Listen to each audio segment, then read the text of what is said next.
With that, we move on to our second story on the show, and we're talking about the newest payment bank on the block.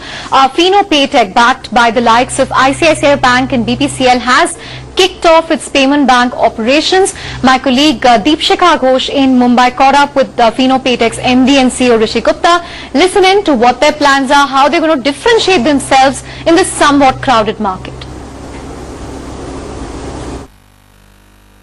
Fino has been in the business correspondent business for 11 years, and we have built our DNA around partnerships, around technology, around knowing our customers, built a very experienced team.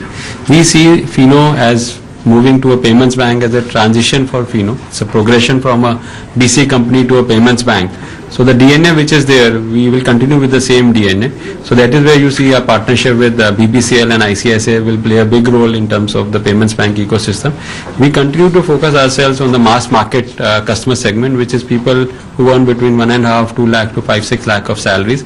So that is the focus as payments bank. That is the objective also of RBI to issue the licenses, is to go into deeper geographies, into bring banking, quality banking services for the underbanked and the unserved. Fino is going to continue to focus on that. Specifically for the ecosystem, how supportive has the government, especially because it's so new right now, how supportive has the government, specifically the RBI, been in fostering this ecosystem? And are you seeing any challenges moving forward? So on the support, I think this would not have been possible without the support we got from the regulator, which is RBI. They have been helping us, guiding us, telling us what we need to do.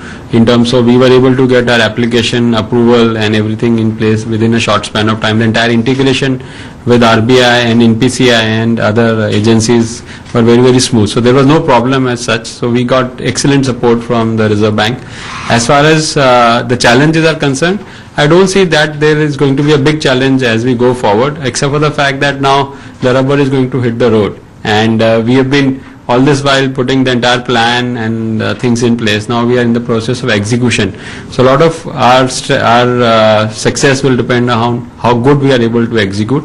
The only challenge which I see is in terms of that the customer is moving from a physical to a digital space, and they require assisted service. What about plans of scaling up? Can you tell us specifically how you're looking to increase the presence of Fino Bank? So we start with, on this day, with 410 branches and 25,000 touch points, over and above 25,000 touch points which we own for banks.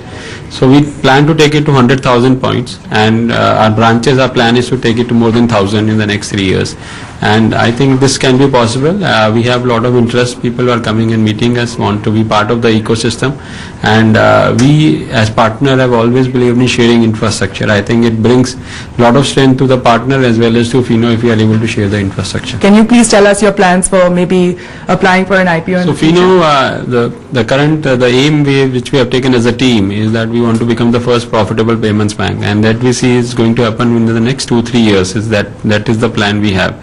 The moment we are able to see the sight of that coming in, because Fino was already a profitable company with the new investments, the 400 crore fundraise which we did, and the new investments which have gone. So there will be some dip in the next 2-3 years till the time the growth actually takes to grow.